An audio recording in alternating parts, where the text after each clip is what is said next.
En el capítulo de hoy, un experto en biomecánica nos enseña cuáles son los mejores ejercicios. Y nos da las claves para que tus músculos sean cada vez más fuertes. Además nos cuenta cómo es prepararse para culturismo natural. Y nos cuenta cómo lo hace con sus competidores. Bienvenidos a ADH Fitness Talks, el podcast donde hablamos sobre salud y fitness. Una semana más. En el capítulo de hoy tenemos con nosotros a un doctorando en entrenamiento de fuerza, experto en biomecánica, culturista natural y preparador de atletas. Con todos vosotros, Borja Revuelta. Bienvenido, Borja. Bueno, pues muchas gracias por la invitación, chicos, que esto que tenéis aquí montado es una pasada y agradezco un montón la invitación para hablar un poco de lo que más nos gusta. Nada, encantado de tenerte aquí, tío. Qué bueno, totalmente. Da gusto tener a gente, a estudiosos, a científicos. Podríamos decir que eres un científico del tema de la fuerza, ¿no? En ello estamos. Estás en eso. Y para que nos den su opinión sobre las últimas tendencias o los últimos descubrimientos y las últimas investigaciones.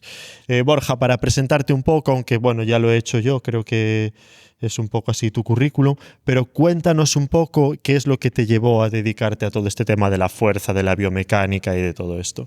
Pues realmente fue algo un poco inesperado. Yo creo que como muchos de nosotros empezábamos jugando a fútbol, por H o por B hay que dejarlo. Yo, en mi caso fue porque me iba de Erasmus y dije, bueno, pues ¿qué hago con este tiempo que me sobra? Bueno, mejor que no sea por una lesión. Sí, total. Pero bueno, dije, ¿qué hago con este tiempo que me sobra aquí? Tenía un par de amigos que estaban dando al gimnasio, empezaban así a hablar cosas de Power Explosive, que yo todavía no sabía lo que era. Wow, qué mítico. Y ahí empezamos, ¿no? Y dije, pues me pongo a entrenar. Además me acuerdo, yo no sabía hacer una sentadilla, no sabía hacer un press, pero ya me compré mi botecito de creatina, mi shaker, y ya pensaba que era buenísimo ahí, ¿no? y pues nada, empecé ahí en el gimnasio de la facultad, poco a poco, me fui de Erasmus y... En el Zulo que tienen ahí. ¿Sigue siendo el Zulo ese? En la pecera, sí, que llamamos. Es verdad, la pecera. Yo le llamaba el Zulo. La pecera, sí. Pues empecé ahí, me fui de Erasmus y ahí entrené más que salí de fiesta. Y desde entonces, pues nada, acababa de entrenar, me ponía a ver vídeos de Power Explosive, de gente como Neko Bazman y demás que para mí son referentes. Y hasta el día de hoy. Qué bueno, tío. O sea, que te empezaste a interesar un poco por todo este tema de la biomecánica y cómo ejecutar bien la técnica, porque veías que no tenías ni idea, ¿no? Sí, lo de la biomecánica vino un poco más tarde. Al principio me empecé a formar simplemente pues, en cómo programar entrenamientos y mi objetivo era ganar la máxima masa muscular posible. Luego otras personas como Aitor Zabaleta, Álvaro Guzmán, que pues empezaron a hablar de biomecánica y empecé a entrar un poco en el mundillo. Y ya quería saber pues, por qué seleccionaba un ejercicio y no otro, si mi atleta tenía un poco de carencia en este sentido, qué podía hacer para mejorarle ese grupo muscular. Y pues un poco de programación, un poco de biomecánica, acabé dedicándome a preparar atletas. ¿Cómo empezaste en el mundo de la biomecánica? Pues empecé en la cuarentena. Me acuerdo que estaba haciendo cualquier cosa con mi tiempo que no sabía ya ni qué hacer y bueno, había una formación online y demás, que había un curso y una parte era de biomecánica. La compré porque ya no sabía qué hacer con mi tiempo y pues ahí dije, pues me gusta esto, ¿no? Además me acuerdo que luego cuando nos dejaban salir, me acuerdo de estar escuchando un podcast una pequeña clase sobre las zancadas. Y yo me acuerdo de ir haciendo zancadas por la calle, un poco más adelantado, más atrasado, para ver qué iba sintiendo, para ver cómo cambiaba, y luego ¿no? Intentando aplicar ahí que si brazos de momento, que si vectores y demás.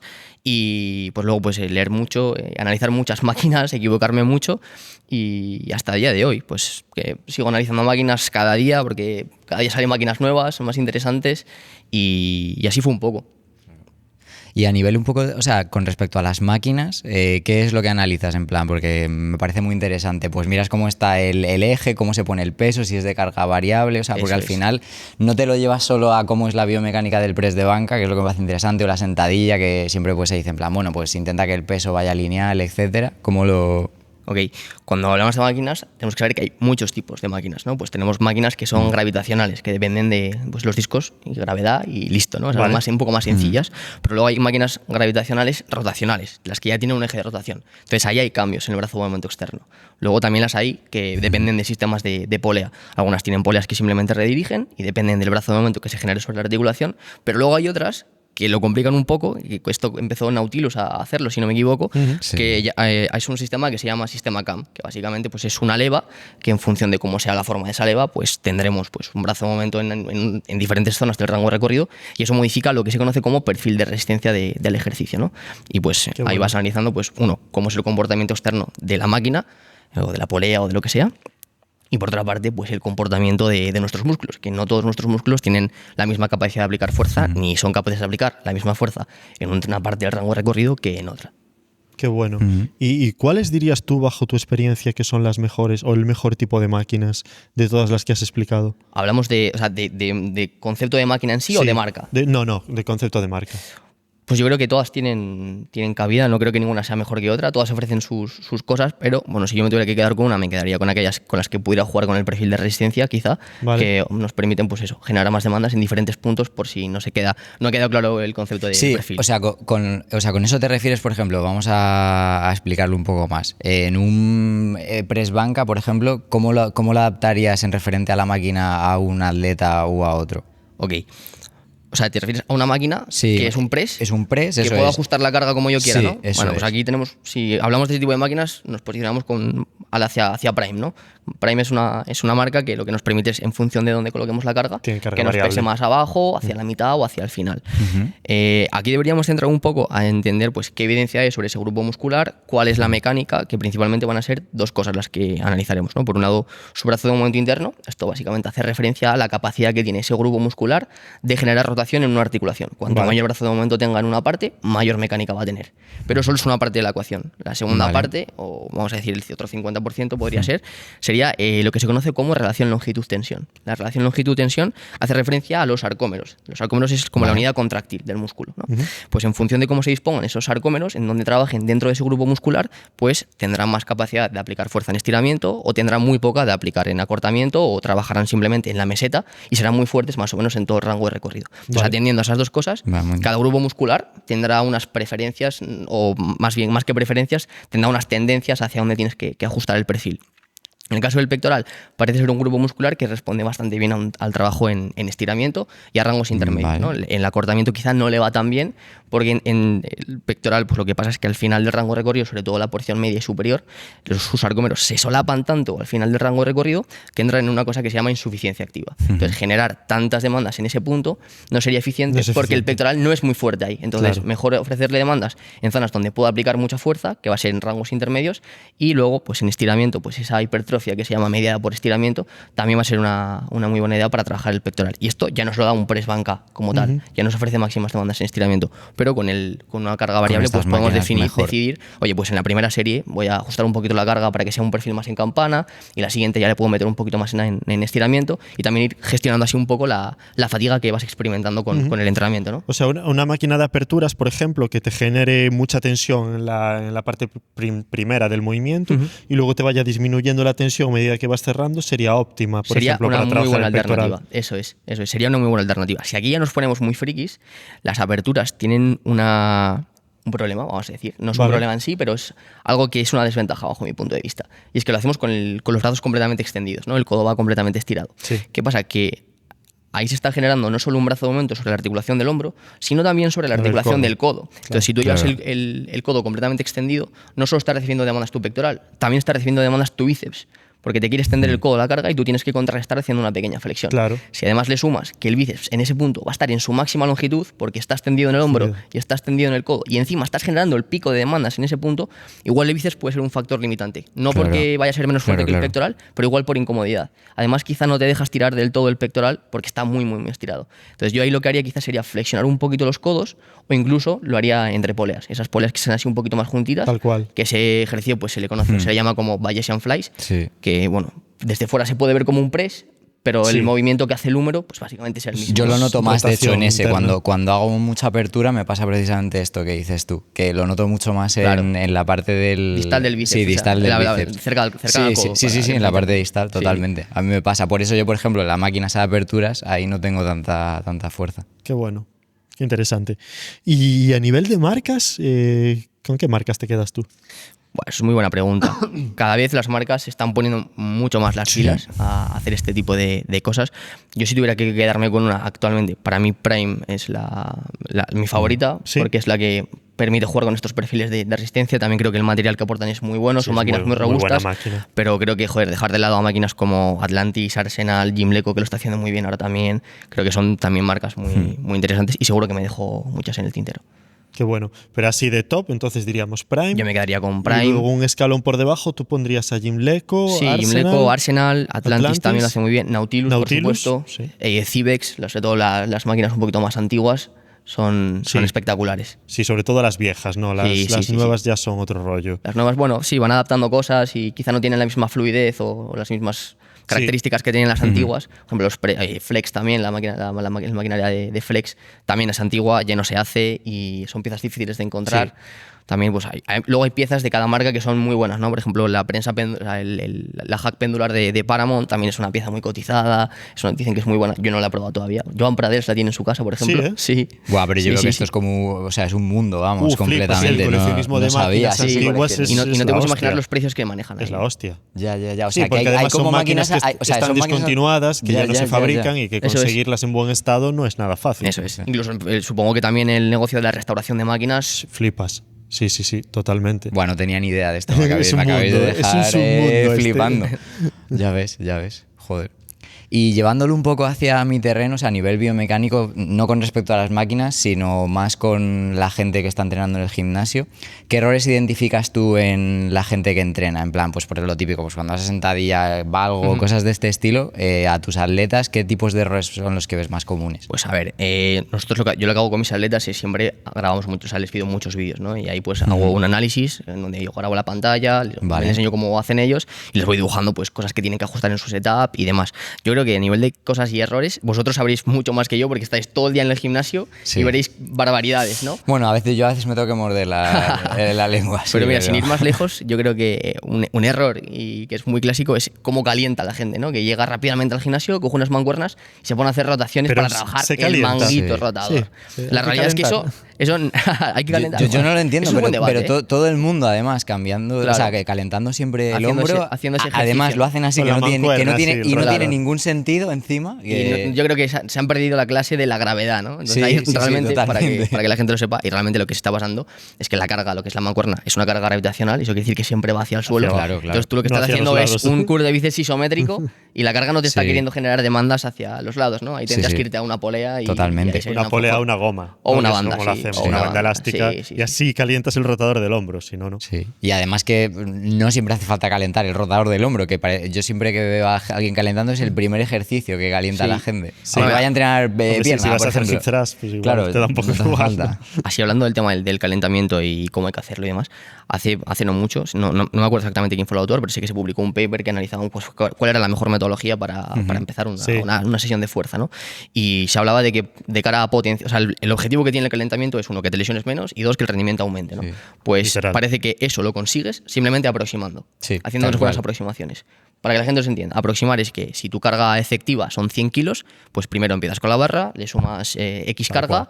haces unas pocas repes, siempre lejos del fallo muscular, perdón, para no generar fatiga y que no condicione las próximas series, y vas subiendo carga hasta que te acercas a la carga de Además trabajo. es que así calientas y ahí ya justo ejecutas. los músculos que y vas a tiene utilizar. especificidad. Claro. Claro, sí, es un calentamiento específico, digamos, Exactamente. del Exactamente. músculo que vas a trabajar. Muy bien.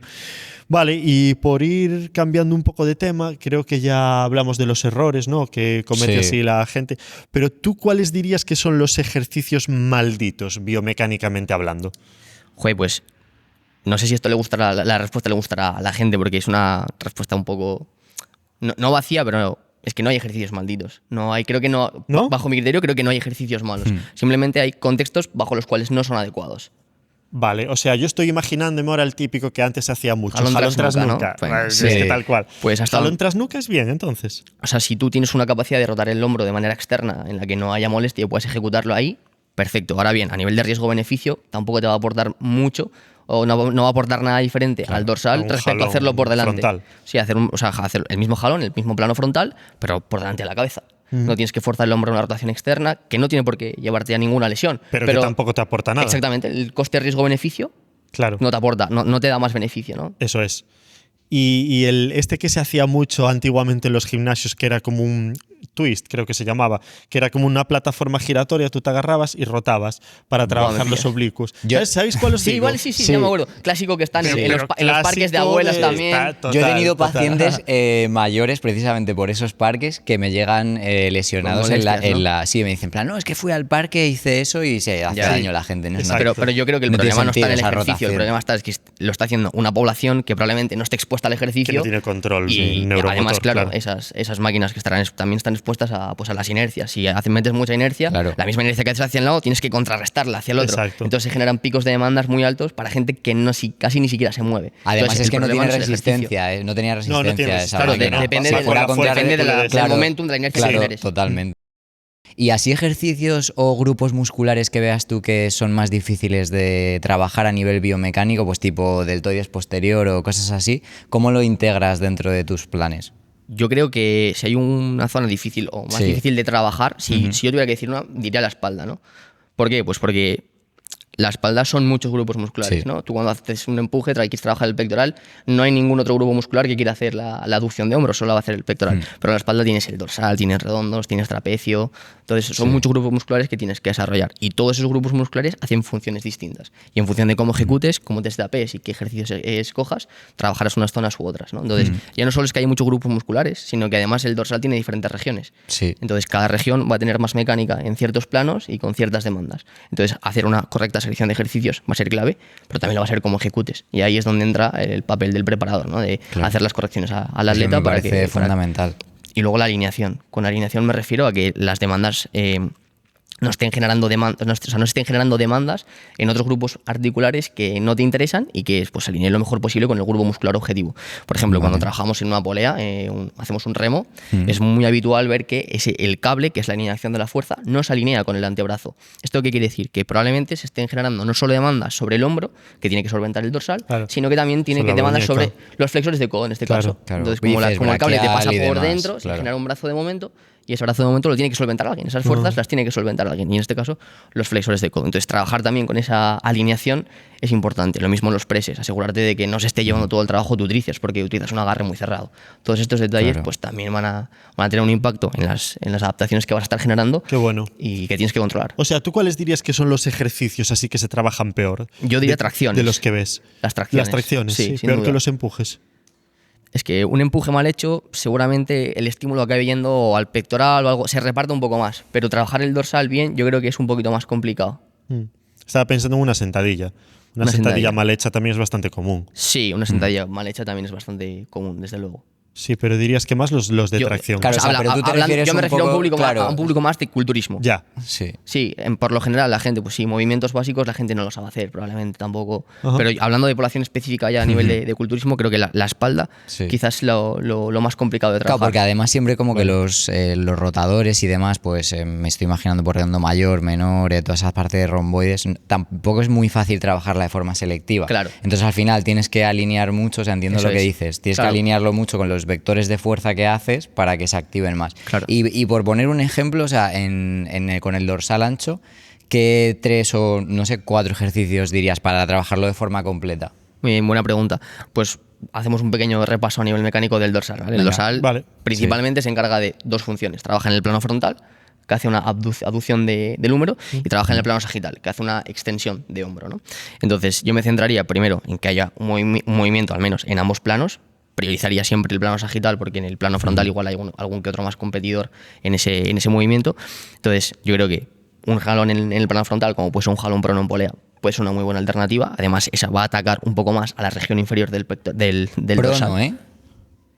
Un jalón prono, jalón me refiero. prono, Sí, jalón o sea, prono. sí, Sí, un vertical, como una, o sea, como una tracción- dominada. una como tracción dominada, vertical. Una Sí, tracción ¿no? vertical. Vale, eso. vale. Una tracción vertical que le va a dar más trabajo a la zona baja del dorsal, ¿no? A la región un poco más lumbopélvica. Vale. Vale. Y después yo elegiría dos tracciones en el plano sagital. Un remo, una tracción horizontal y otra tracción vertical, pero en el plano sagital. Es decir, con el codo bien pegado al torso. codo. Y con eso ya yo creo que tendrías pues un poco todo lo que necesitas, ¿no? Una tracción en el plano frontal, o sea, sí, un jalón o Sí, una dominada tal en cual. el plano frontal y dos movimientos en el plano sagital. Un remo horizontal y un remo... Pullover no. El pullover es un remo, o sea, no deja de ser un jalón, pero que no tiene movimiento Sí, en el codo. O sea, no tiene. si nosotros nos fijamos en el gesto que realiza el húmero, realmente es el mismo. Trabajas en un plano sagital, flexo-extensión. Lo único que vas a mover menos carga, porque la carga está más alejada del eje de rotación. por tanto la carga va a ser menor. Lo bueno que tiene el pullover, ya si lo hilamos también un poquito más fino, es que si analizamos por lo general todos los movimientos y todos los ejercicios para el dorsal que no sean en máquinas muy específicas, todo lo que sea con barra y con polea, que es lo que más habitual suele haber en los gimnasios, todos esos ejercicios tienen demandas o son muy exigentes cuando el dorsal está muy acortado. Y esto, o sea, no es que sea malo, pero quizá no es óptimo. ¿Por qué? Pues porque el dorsal, una vez llega a los 0 grados de extensión, cuando tu húmero está a la altura de tu torso, en ese punto el dorsal tiene una mecánica muy mala. ¿Por qué? Porque su brazo de movimiento interno es muy cortito. Entonces no tiene mucha capacidad de aplicar fuerza. Entonces estás generando muchas demandas donde no eres muy fuerte. Yeah. Pero con un pullover podrías solucionar Claro. esto. ¿Por qué? Pues porque en función de cómo te coloques respecto a la polea, vas a poder generar más demandas al inicio del rango de recorrido. Si te colocas muy cerca, coincidiendo pues que tu muñeca, en caso de que lo hagas con una tobillera, que yo lo haría con una tobillera para que en el agarre no sea un factor limitante, pues quede justo debajo de la polea, estarías generando al inicio el máximo brazo de momento externo. Por tanto, máximas demandas. Si te alejas un poquito más, pues igual lo consigues en un rango intermedio. Y es en esos 40, 50 grados de flexión de hombro donde el dorsal va a tener una mayor capacidad de aplicar fuerza. Entonces puedes jugar con los diferentes perfiles. Así que si no tenéis mucho material, si no tenéis barras y poleas, quizá meter un pullover para jugar con el perfil de resistencia sea una muy buena alternativa. Qué bueno, tío. Sí. Y cambiando un poco de ejercicio, por ejemplo, yo ahora estoy intentando sacar el más, bueno, lo estuvimos haciendo el otro día, Sí. sacando el máximo peso posible en un press de banca. Ok. ¿Cómo harías tú esto? Una progresión para... Ok, pues lo primero que tenemos que saber es que las adaptaciones que vamos a querer generar cuando buscamos la fuerza son diferentes, o sea, la manera de programar, perdón, el entrenamiento para adaptaciones de fuerza son diferentes respecto a las que buscamos a la hipertrofia, ¿no? Por un lado, la fuerza, perdón, es muy dependiente de la especificidad. Esto quiere decir que tienes que trabajar con cargas más altas si quieres ganar mucha más fuerza. Si quieres ganar hipertrofia, sabemos que tenemos un amplio espectro de repeticiones, desde las 6 hasta las 30 aproximadamente. Sí, hasta las 30, ¿eh? Sí. Probablemente siempre que trabajes cerca del fallo muscular vas a poder Sí, generar tienes hipertrofia. adaptaciones ¿vale? de hipertrofia, Podemos debatir qué es mejor y qué es peor, Sí. pero no es el punto. Sí. Si queremos fuerza, trabajar cerca o sea, con cargas pesadas, con cargas altas y no trabajar muy cerca del fallo muscular. Eso también es importante. Una última revisión que se publicó de Pelan y colaboradores, pues ven justamente esto, que cuanto más lejos del fallo trabajes, probablemente mayor capacidad vas a poder... más facilidad vas a tener para desarrollar esa O sea, como adaptación, tipo ¿no? sistemas 5x5 que quizás no te fatiguen tanto o algo de este estilo. Yo ahí no me especializo tanto en eso y creo que hay gente mucho más experta que yo para deciros cuál es la mejor progresión y la mejor forma de programar a un atleta para desarrollar la máxima fuerza. Más temas de powerlifting, ¿no? Entiendo. Ahí, pues bueno, quizá lo primero es lo que decía, trabajar cerca del 1RM, no siempre el 1RM, ¿no? Pero Sí. seguramente entre las 5, como máximo yo me iría a 8 repeticiones. Eso pero cuanto es. más Por cerca poner puedes un estar, rango, sí, por mejor. eso te lo decía, Eso por es. poner un rango. Pues si tuviera que escoger un rango, pues quizá entre 2 y 5 repeticiones, Vale. supongo que sería la opción más interesante, lejos del fallo, y siempre intentar mover esa carga lo más rápido que puedas. Eso también parece que va a ser beneficioso de cara Sí, a maximizar para las trabajar la adaptaciones a nivel velocidad. neurales, ¿no? Digamos que el consenso es ese, ¿no? Pero últimamente sí que aparece gente, pues como Jesús Varela, que todos lo conoceréis, Método ¿no? Bilbo. El método Método Bilbo, Bilbo, sí. que sí que es verdad que proponen métodos totalmente alternativos y que realmente ahora sí que está respaldado por la ciencia, porque parece que hay un par de papers por ahí que... Sí, no estoy muy al tanto. Yo no los leí, no estoy pero, muy al tanto. pero Él sacó un los paper vi y así. sí No, que no es se- de él, no es de él el paper, ¿eh?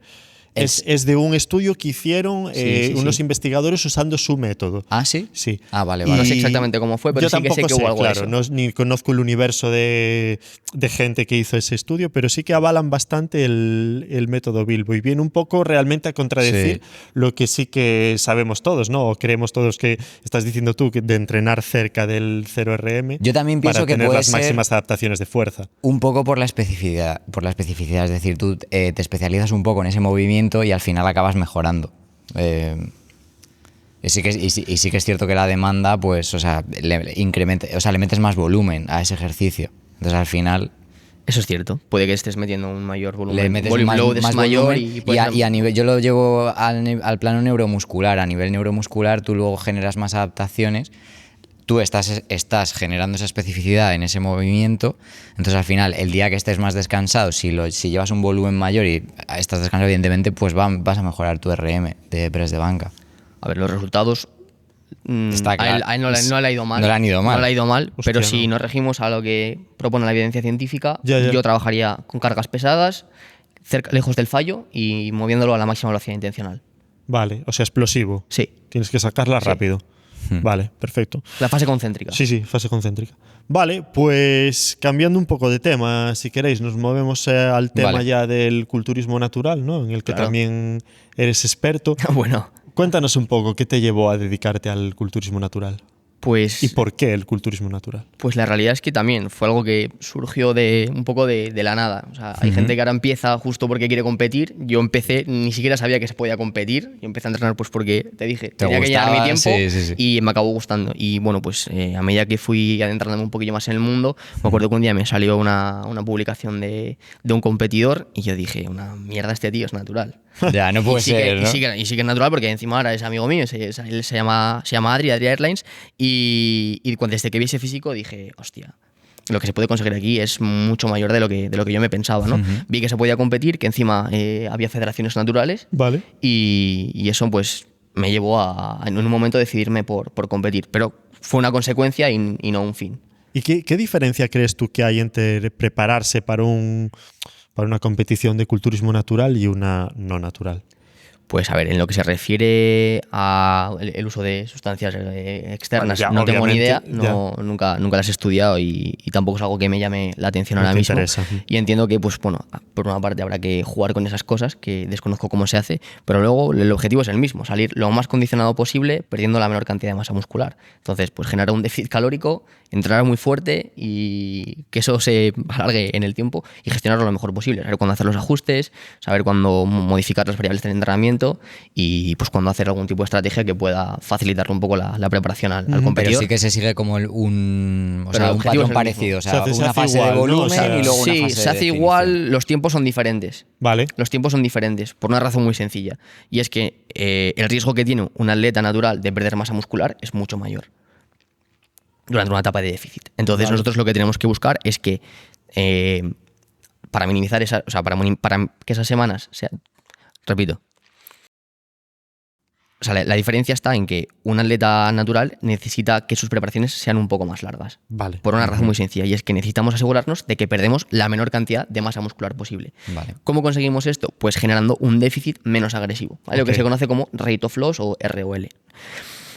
El rate of loss óptimo, para asegurar que no hay una pérdida de masa muscular, está entre el 1% y el 0,5, 0,30% del peso corporal a la semana. Cuanto más cerca estés de las primeras semanas de la preparación, mayor va a poder ser ese rate of loss, esa pérdida de grasa o ese ritmo relativo, y cuanto más te acerques a la competición, más bajo va a tener que ser, porque cuanto menos sea tu porcentaje graso, el riesgo es mayor. Hostia, entonces, para asegurarte de que pierdes la menor cantidad de masa muscular posible, tienes que tener un déficit moderado, como mínimo la mitad de la preparación.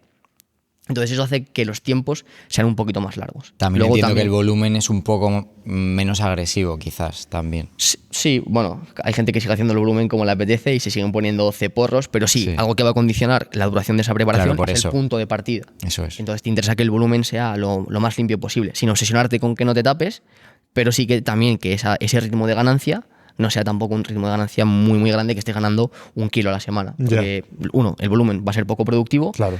Dos, te vas a tener que quitar 30 kilos de encima para subirte a una tarima y vas a tener que estar 40 semanas de preparación. Claro, que eso a nivel psicológico imagino que tiene. Mella, tú competiste, ¿no? Sí, yo competí. De hecho, yo me tuve que quitar 20 kilos para salir a tarima. ¿20 kilos? Yo me quité 20 kilos. Wow. Y fueron cerca de unas 30 semanas de preparación. ¿Y cómo lo llevaste? Pues, bueno, a ver, la realidad es que al principio fue sencillo. Vas con la ilusión de tu primera competición y no quiero decir que fue fácil, porque no fue fácil, pero el primer tramo de la preparación sí que fue más sencillo, y quizás esos últimos 3-4 meses donde ya donde el porcentaje graso, o sea, 3-4 meses out, ¿no? Ahí cuando ya el porcentaje graso está bajo, cuando la comida tampoco es tan alta, aunque bueno, que la comida esté alta o no tampoco es que importe mucho, entre comillas, porque lo que determina si tú tienes hambre o no tienes hambre es el porcentaje graso, ¿vale? Entonces, pues la sensación de hambre está ahí, estás más apático, no tienes ganas de entrenar y bueno, eso pues es lo que lo hace un poquito más complicado. A mí personalmente lo que más me cuesta arriba se me hizo es que no disfrutaba de entrenar. Estaba tan cansado las últimas semanas que para mí el momento de ir a entrenar era el peor momento del día y el mejor día de la semana era cuando no me tocaba ir. Porque podía descansar y tenía la energía suficiente para hacer el cardio y listo. Entonces creo que eso fue lo más complicado, ¿no? ¿Y Qué ahí bueno. tomas alguna ayuda a nivel de suplementación? O sea, me refiero pues creatina, por ejemplo, cosas de A ver, este estilo. la mejor Aparte suplementación que por- te puedes tomar ahí es echarle un par de pelotas. O sea, no hay Directamente. más. O sea, no hay otra cosa que sea que. Primero, tener claro por qué lo haces. Eso creo que es clave. Sí. Saber por qué quieres competir. Si quieres competir por tener una foto en Instagram, estás jodido porque vas a durar muy poco. Ahora bien, si tienes un porqué, ya vas un paso por delante, ¿no? Y lo segundo, pues también que tengas claro por qué lo quieres hacer y que va a ser algo duro, ¿no? Que no va a ser fácil, que estás ahí porque quieres, que lo decides tú. Precisamente hablando de esto, Borja, la semana pasada tuvimos aquí a Alen y nos contaba precisamente que la parte esta psicológica de prepararse para una competición es muy dura. ¿Cómo manejas tú el aspecto psicológico de tus atletas cuando se van a preparar? Joder, este es un tema muy, muy interesante y creo que no hay una respuesta clara porque he visto que hay gente que afronta las preparaciones y tiene una respuesta a las preparaciones de una forma y gente que la tiene de otra. Pero yo creo que la clave está en cómo preparas al atleta antes de la competición, es decir, antes de iniciar esa preparación, qué feedback le das. En la puesta a punto y todo eso. No tanto eso, sino, oye, vamos a competir dentro de 20 semanas, 25 semanas, 30 semanas. Vale. Pues quiero que sepas que van a ser 20 semanas que van a ser exigentes, que vas a tener que sacrificar ciertas cosas y que vas a tener que tomar decisiones que no te van a gustar y que quizá tu entorno tampoco va a querer que estés en esa situación. Entonces, que sepa que no va a ser fácil, que no se espere que sea algo sencillo. Y después también hacerle entender que solo gana uno. Que no vaya con mentalidad de no, yo voy a ganar sí o sí, porque eso puede ser un fiasco de cuidado, ¿no? Vi un reel de un amigo mío que se llama Ivonne, que hablaba de dosis mínima de pesimismo, ¿no? Que siempre vayas a las competiciones sabiendo que pues, hay algo que puede salir mal, que no tienes por qué ganar y que no esperes que sí o sí tengas que ganar esa competición, porque solo gana uno, no sabes quién va a salir ahí y vete simplemente a competir, pero con las expectativas con los pies en el suelo. O sea, vas con mentalidad como de disfrutar del proceso, de pasártelo bien. De sí, no digo que no vayas con mentalidad ganadora, creo que esa mentalidad también ayuda en una preparación, pero que no bases el éxito de tu preparación en si ganaste o no ganaste. Ya. Creo que es un buen mensaje, aunque también entiendo a la gente que es súper competitiva y yo estoy aquí para ganar, voy al centro y es mío, que también lo entiendo. Pero bueno, creo que eso, por lo general, esa gente es gente que está muy fuerte ya y que casi que se lo puede permitir, por así decirlo. Vale, ok. Y cuando entrenas a estos atletas, ¿dónde crees tú que está o dónde pones tú más el foco? ¿En la parte de la planificación, en la parte de la técnica o recuperación? O sea, ¿te refieres en una preparación de culturismo? Sí, en una preparación de culturismo. Pues tienes que tener todas en cuenta. Lo primero tienes que tener una hoja de ruta que sepas en qué peso aproximadamente o en qué porcentaje graso, más bien, porque el peso ya sabemos que no tiene por qué ser una referencia como tal, ¿no? Pero bueno, saber en qué punto quieres llegar, cuántas semanas vas a tardar y establecer esa hoja de ruta, ¿no? Pues sabiendo más o menos qué día tienes que seguir. Lo segundo es que sepas gestionar bien las variables del entrenamiento. ¿A qué me refiero con esto? Pues el atleta, quizá su capacidad de recuperación, su capacidad de foco dentro del entreno, la selección de ejercicios. O sea, tú le haces como una valoración y vas viendo cómo va progresando. Sí, eso por supuesto, o sea, por supuesto. Yo les voy traqueando si van progresando o no en el entrenamiento.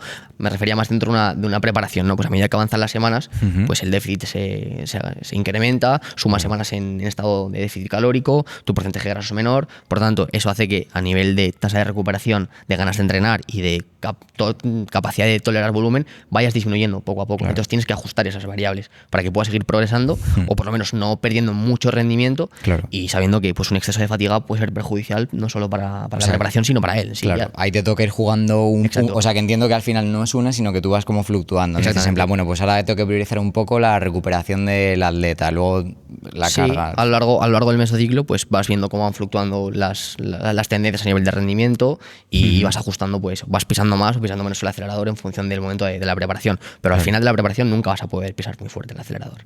Ya. Vale, Borja, pregunta rápida de biomecánico. ¿Máquina guiada o peso libre? Pues no tienes por qué elegir, es la respuesta.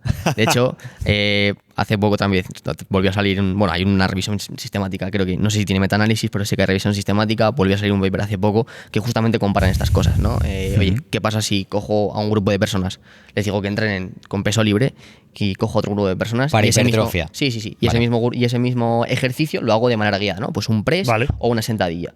Resultado, las ganancias de masa muscular son similares. ¿Esto qué quiere decir? Que no tienes por qué elegir.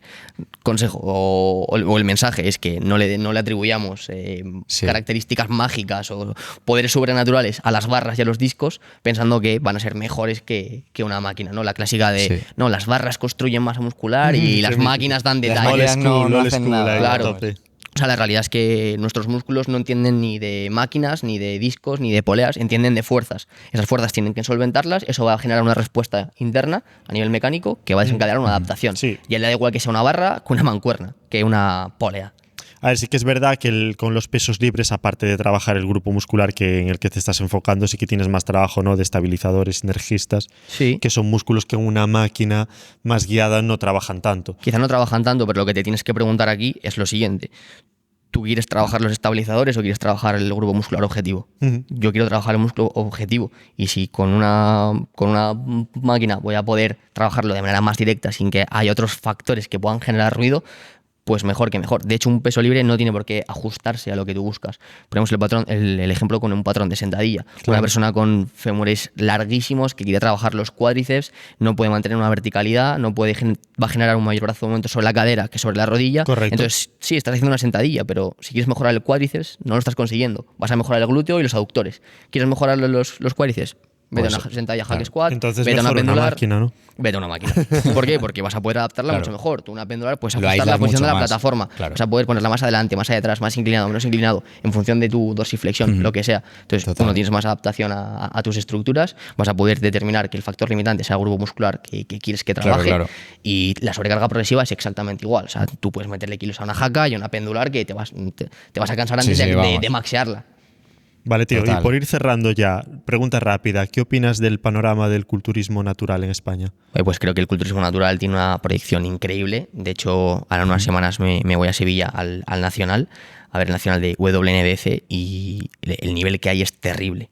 O sea, gente muy joven con unos físicos A mí me espectaculares. parece increíble. Yo cuando veo los físicos me parece Con unos increíble físicos- que realmente sea natural. Unos físicos me cuesta espectaculares. creerlo. Y ya no solo eso, sino que cada vez el nivel de condición al que se llega se aprieta cada vez un poco más.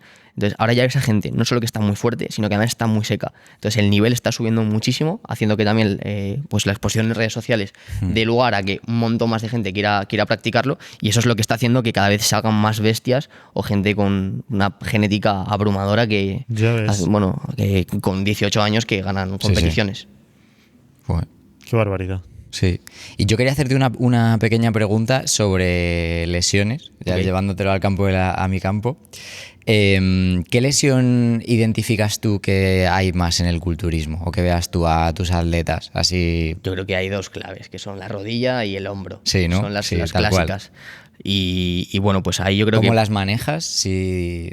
por lo general yo creo que esas molestias, o sea, esto es a tirar piedras y Bueno, intentar bueno. darle o sea, matar Sí. moscas a cañonazos, ¿no? Sí. Básicamente, porque no sabes el contexto, pero por lo general suele ser por cargas que no puedes mover, por que sacrificas la técnica por realizar ese gesto Sí. y que ni siquiera controlas las cargas a nivel de fases excéntricas y demás, que te dejas caer, unos rebotes en el cambio de fase, ¿no? El cambio de sentido muy, muy bruscos y eso hace que pues, las articulaciones a largo plazo, pues lo que es el conglomerado, pues el tejido pasivo y demás, pues vaya lastrándose y va haciéndome Sí, o sea, que al final es un poco la clave el ajuste de cargas. ¿Cómo gestionarla? Pues Sí. seleccionar la carga que Ajuste tienes de que cargas, seleccionar, claro. ejecuta la técnica como la tienes que hacer y si tienes que bajarle un poco de kilos para ejecutar bien, Sí. que el ego no te pese tanto.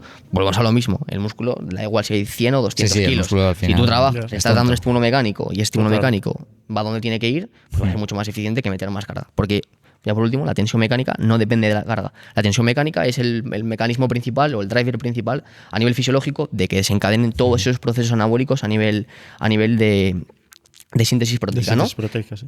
Y la tensión mecánica depende de la cercanía al fallo muscular, no depende de cuántos kilos haya en la barra. Es Por decir, eso se tú- juega tanto con pues el TUT, el time under tension y todo esto, ¿no? el time under tension creo que es una buena estrategia para las lesiones, pero a nivel de hipertrofia también sabemos que no tiene ningún tipo de impacto. En el Vale. sentido de que mientras una repetición aproximadamente, esto con muchos matices, pero dure como máximo 8 segundos, mientras te muevas dentro de ese rango, la hipertrofia Vale. que vas a experimentar va a ser la misma. Ahora bien, no quiero dejar el mensaje aquí tan vacío o bueno, Sí, haz sí. lo que quieras, sino que yo diría que las excéntricas sí que tienen que ser controladas. A priori no va a generar una mayor hipertrofia, pero sí que te van a permitir estandarizar muchísimo mejor, minimizar el riesgo de lesiones lesión. y a nivel teórico hay una un mayor aumento de la tensión pasiva y potencialmente podría traducirse en una mayor hipertrofia. Esto no está demostrado, pero bueno, a nivel teórico podría tener sentido. Entonces, no digo que sea tanto que hacer para generar más hipertrofia, pero sí que para estandarizar mejor, que esto es un concepto súper importante, y para reducir el nivel de lesiones. Vale. Qué bueno. Muy bien. ¿Qué opinas del este que está de moda ahora de estiramientos pasivos después de cada repetición? O sea, acabas una serie o una repetición Y un estiramiento y pasivo. haces un estiramiento pasivo. Sí, lo tienes visto, ¿no? Me imagino. Sí, de hecho hay estudios y demás. Eso Esto, bueno, el objetivo es pues, desarrollar un poquito más de hipertrofia. Se llama eso, hipertrofia mediada por estiramiento. Y sí que el estiramiento parece ser un estímulo mecánico muy potente para desarrollar adaptaciones, ¿vale? Aquí, bueno, podríamos debatir si es con el músculo elongado, con el músculo que no está elongado, o la máxima tensión al inicio cuadrando. Voy a explicarlo un poco mejor porque esto es bastante complicado. Sí. La pregunta era qué estiramiento, vale. Eso es, que hay una moda hoy en día, ¿no? Ahora mismo, de algunos estudios que salieron, que tú estás haciendo un ejercicio, te haces una serie y luego vas a hacer un estiramiento pasivo para eso, aumentar, digamos, el daño muscular o esa tensión en la fibra y generar más hipertrofia. Justo, el objetivo no es generar más daño muscular en sí, porque el daño muscular no está correlacionado directamente con la hipertrofia, pero sí que el objetivo es pues, generar una mayor tensión pasiva, porque parece ser que ese estiramiento, ¿no? Someter el músculo a tensiones mecánicas cuando está muy muy estirado, parece ser que va a generar una respuesta hipertrófica bastante buena, ¿no? Entonces hay estudios donde sí que se ve que ese estiramiento puede tener un impacto positivo. Por ejemplo, hay un estudio en el gemelo que se ve, o sea, un grupo entrena a RIL 0 o al fallo, no me acuerdo ahora mismo, y otro que hace más repeticiones más allá del fallo, ¿no? Y pues ese, en concreto el gemelo, ya sabíamos que era un grupo muscular que respondía muy bien a esa tensión mecánica pasiva, y por tanto puede ser una buena estrategia, una vez falles haciendo gemelo, continuar haciendo repeticiones parciales, porque el gemelo se va a beneficiar de ese estiramiento. Ahora bien, si no recuerdo mal, también hay un estudio que hace justo eso para la serie y hace algún estiramiento, y creo que la evidencia todavía no es concluyente respecto a si merece la pena o si no. Puede ser una buena estrategia a probar, pero yo creo que lo más importante es que trabajes cerca del fallo, que es algo que no se suele realizar, que la gente se piensa que va muy cerca del fallo, cuando en realidad no está tan cerca. Y incluso más importante incluso que la carga, vamos. O sea, sí, totalmente. O sea, la carga es una consecuencia de del rango de repeticiones que tú quieras escoger. O sea, eso no, la carga, como te dije antes, entre 6 y 30 repeticiones da exactamente igual lo que hagas, siempre y cuando sean cercanas al fallo muscular. Cuanto más lejos estés del 1RM, es decir, cuanto más te vayas a 15, 20 repeticiones, más importante todavía es la cercanía al fallo. Si estás más cerca al 1RM, entre 5, 8 o 10, puedes ser un poquito más conservador con el grado de esfuerzo.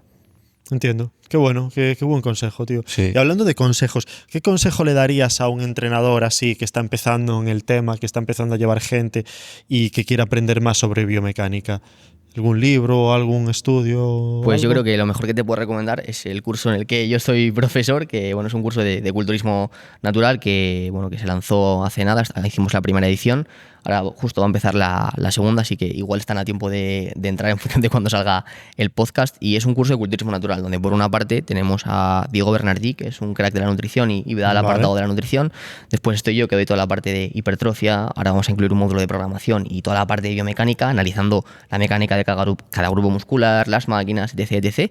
Y luego está Ivonne Superviola, que actualmente pues, es el preparador con más nombre a nivel de culturismo natural y fue el que propuso hacer este proyecto y el que lanzó el curso, que da toda la parte de pues toda la fisiología de las puestas a punto y casos prácticos de puestas a punto. Que es un curso online. Es un curso online y ahí estamos también con clases en directo, por supuesto, y demás. Qué bueno, qué guay. Y creo que es la mejor formación que puedo recomendar, en la que estoy yo. Hombre. Está claro. ¿Y qué consejo le darías a nuestros espectadores si quieren mejorar su hipertrofia pero no quieren competir?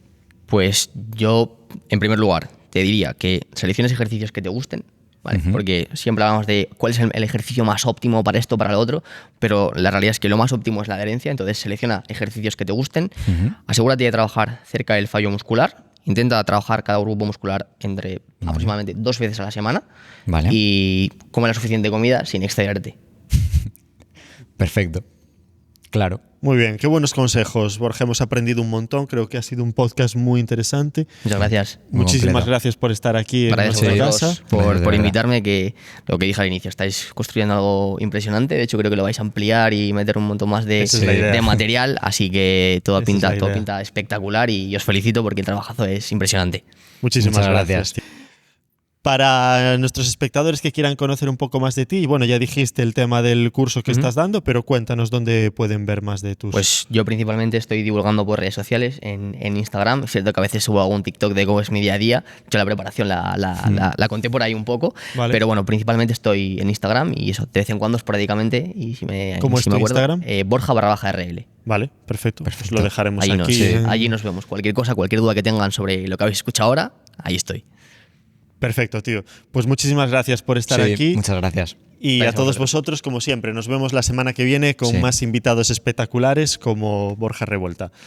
Un saludo y, Y ponte fuerte. Chao, chao.